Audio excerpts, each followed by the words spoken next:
Mamukazei mhuri yeZimbabwe, I hope munofara kumativi mana enyika kwamuri. Muzoona nhasi tine nyaya yandirwadza mwoyo wangu zvikuru. Regai tipinde munyaya, asi tisati tapinda, kune vaya vanouya kuinbox regai kundishungurudza veduwe. Handina namba dzasekuru dzandinoziva ini. Vanhu vari kuramba vachingokumbira namba dzasekuru ekushungurudzo. Aiwa veduwe, ina handiiti zveng'anga, handina chandinoziva. Musandishungurudza. Alright. Mwana akupenga mushure mekuona shato pasi pebhedhi vagogo vake. Tete ndiri mudzimai akaroorwa, asi pandakaroorwa vamwene vangu vakanga vasingandidi. Ini nemurume takasangana kuSouth. Ndokubva ndaita pamberi pangu, murume ndokuudza amwene kuti kuno kwaane muroora. Amai vakapenga pafoni ende foni yakanga iri paloudspeaker. Vakabva vatotaura kuti ndokumbira kuti murambe musikana iyeye. Murume akabva ati aiwa hazviiti nekuti makoti ari pamuviri. Vakabva vati ibvisei mimba iyoyo. Ndakasvika pakupona mwana wangu, asi amai vaingoti mwana iyeye hasi wako. Mwana ndamupona, ndakagara 5 years. Amai vachiramba kuona mwana kana kuti ini ndipindewo mumusha. Vaiti kumurume wangu wakakonewa nekuti ivo vakanga vaine munhu avaida kuti murume wangu aroore. Ndakati mwana ava ne5 years ndakazama kuti ndiite mimba asi ndakakonewa. Mwana ane 7 years vamwene ndipo pavakazoti uyai tione mwana kuti tinosvika kupi tisingataudzani uyezve tisatamboona muzukuru. Takanzwa kufara kwazvo ndokubva tabva kuJoni takananga kuZimbabwe tikatotengera mama hembe nemagrosaries nemagumbezi. Takati tasvika amai vakaita sevafara havo. Takagara 3 days. Rechi 4 amai vakatuma mwana kunotora mbezo pasi pemubhedha wavo. Mwana akabuda achimhana akati daddy, I saw a big snake under the bed. Achingopedza kudaro akatanga kubvisa hembe akamhanyira musango. Asi pazvaitika zvese izvi amai havana kupindura kana kusimuka kana kufunduka. Nesuwo takatevera kusango kuya tichitsvaka mwana asi hatina kumuwana. Usiku hwese mwana akanga asipo pamba. Ava makusai ndipo patakanzwa kuti mwana aonekwa ari kumashops akavata asina kupfeka. Ndakamanya kumashopu ndichisvika ndikaona vamufukidza. Mwoyo wangu wakatsemuka, ndakarwadziwa. Ndikati kwatova kupenga kwakuita mwana wangu. Ndakachema nemurume wangu asi vamwene vakabva vati isaini yekuti mwana hasiwe pano. Tete ndokutanga kupenga kwakaita mwana ende vamwene havana hanya nazvo. Ini naHabi takazofamba ndokuudzwa kuti amwene vangu nesawira yavo vanoroya nenyoka iyoyo. Vaita mhiko neshamwari yavo kuti vana vavo vaizofanira kuroorana. Saka vakanga vatotyora chirangano chavo. Nehasha ndakasvika ndikaudza amai uroyi hwavo. Vakabva vanditi ndiripe nemombe nekuti chero ndichiroya ufanira kundinanga nekuti ndiri mubereki. Ndakarwadziwa. Tikarepa mombe iya inzi hapana kachakachinja pamwana. Ndinorwadziwa apa vava kuti ndiripe nehuku sheshe. Tete ndoramba ndichiripa here ko ini ndisiri kuziva kuti mwana wangu achaporawo rini. Vari kuramba vachiti ndiripe asi mwana wangu ari kuramba achipenga. Dzimwe nguva zvinotoita kutomuvharira, dzimwe nguva anongobuda ongoenda. Togara tichingomanya tichimutsvaka. Veduwe hungavawo upenyu here hwakadaro. As a parent hapana munhu anoshuvira a 7 year old grade 1 guy kuti ange achinzi atotacha njere.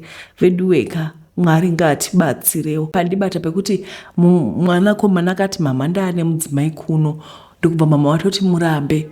Handiti mama wakati murambe. Vana mai handizivi kuti sei muchida kutitira madecision. Pane imwe nyaya yakada kudai sofuti yandakaverenga asi mudzimai wacho anotonzi akatozofa. Sei tichida kuchuzira vana vedu mapartner. I believe kuti kana ndikabara mwana just like shiri, kana agona kubhururuka, let them go, give them the freedom. God gave us the freedom. Isusu imimi vana mama, God gave everyone the freedom of choices. Ndosaka munhu achichuza kuita zvaSatani, ndosaka munhu achichuza kuromba, because everyone is free to do whatever they want, even though kokupedzisira vachizotongwa. Asi ndiri kuti in this case, can you please allow vana kuti vaite madecision avo. Imimi chenyu ndechekuti bara muinstilla mavalues enyu matiri. Kana madaro mapedza isusu toita kama decisions edu. Allow us to be older people. Unotoona murume mukuru ane vana 4 achijambiswa namai vati ndokurova iwe. kushaya maboundary. Vabereki havana maboundary, havazivo sokuti aiwa uyu ava murume mukuru, can you allow kuti varume vave vanhu vakuru? Tinovarespecta sei vana venyu kana muchivajambisa saizvozvo? Mune muchiisa muzukuru wenyu, this is your blood, kwokutoti mwana uyu akupenga, saka zvotora kuti asi mwana wepano ndosaka ari kupenga. Ngatidzidzei kuva vanhu vane mwoyo wakanaka. Vana mai Mwari akukomborei. Ndakaona kuti vana mai vane problem vana vakomana, they don't know how to let go. Learn to let go. Makadiva tete, please post my story as I did. Kuroiwa kwamai vangu pabarika tete, kuuya pamhepo ndichitaura nyaya yekupererwa nerewabata amai vedu. Ndiri musikana mukuru mumusha mandakabarwa, ndine hanzvadzi imwe inova last born nemusikana anonditevera. Kukura takakura tichigara kuguruve tete nevabereki, asi vabereki vakazotanga kunetsana, baba vachiti vaida umwe mwana asi kuna mai mimba yaive yakusabata, zvakazokonzeresa kuti baba vatore mukadzi wepiri. Tete mukadzi akatorwa, mwana wehanzvadzi yamama vedu aidanana nababa muchivande. Tsamara zvazobatwa atova nemimba, akauya pamba. Kukura kwatakaita tete tava vana vepachipare, asi baba vainge vakawandira kuna mai nini. Takatadza kupedza chikoro nekuda kwekuti baba vainge vakuti shandira vana vako uvadzidzisa vachireva amai vedu. Tete zvakaoma kudaro. Takakura, amai vakazofamba last day vaona kuti maitiro ari kuita baba haasi ega, pane kudyiso kwavakaitwa. Amai vakabatsirwa, vakapiwa mushonga, baba vakatangawo kuya kumba kwamai, zvinhu zvikatanga kushanduka. Asi hazvina kupedza mwedzi yakawanda, amai vakaita chishamiso, amai vakagadzirwa. Tete iye zvino amai vakubuda nhengo yechirume pamhino. Tete hazvina kumira mushe, tazama kufamba, asi patinofamba paye tichibva ipapo amai mhino iya ine nhengo yechirume panotanga kubuda honye zvekuti tinoisa cotton. Baba vakatotiza pamba vachipumha amai uroi, baba vakutogara naamai nini. Kwatinofamba tobata amai nini kuti ndivo vakaroya amai vangu, asi hanzi n'anga yavakaenda ndiyo inogona kupedza tete dambudziko iri. Asi kuti tichiziva kuti n'anga iyi ndeipi patiomera, tinodawo help. Amai vakufa vachifamba. Vedu muZimbabwe munoitika zvimwe zvinhu zvekuti tinoti kasi drama.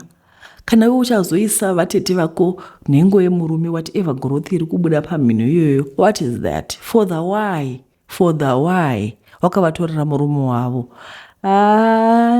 Zvakaoma. Vedare tinokumbirawo kuti mungatibatsirawo, vangaitawo sehanzi mhino yavo yakubuda growth iyoyo hanzi inenge mnhengo yemurume, uyezve pari kubuda makonya vanotoisa cotton nekuti vari kuroyana pachipare. Pachipare pakaoma. Kune vana vakakurira pachipare munoziva kuti hapana kumira zvakanaka. Ngativabatsireiwo kune vanoziva kuti chii chingaitika pakadai. Vanhu vanoshereketa, munoziva kuti vanhu vanoshereketa, vanhu havatishuviri zvakanaka. Zvakaoma chokwadi. Saka handiziviwo kuti imi sedarewo mungatiwo kudii pane vakambosangana zvakadai, madzimai anoroyana achiroyerana varume. Vedu zvakaoma, asi ndinoshuwa kuti ndinovashuvira zvakanaka. Nothing is impossible. Pasi pano nothing is impossible with God.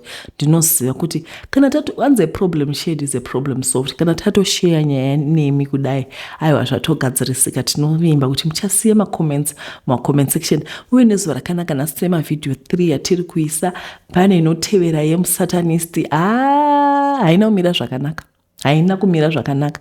Ndinokumbira kuti muione video iyoyo, haina kumira zvakanaka. Video iri kutevera ivideo yemukomana uya akauraya musikana wake kuno kuSouth Africa. Ngatimbotaurai tione kuti zvingaitwawo sei. What do we learn panyaya yose iyi? Ndiyo video iri kutevera. Muve nezuva rakanaka. Bye bye.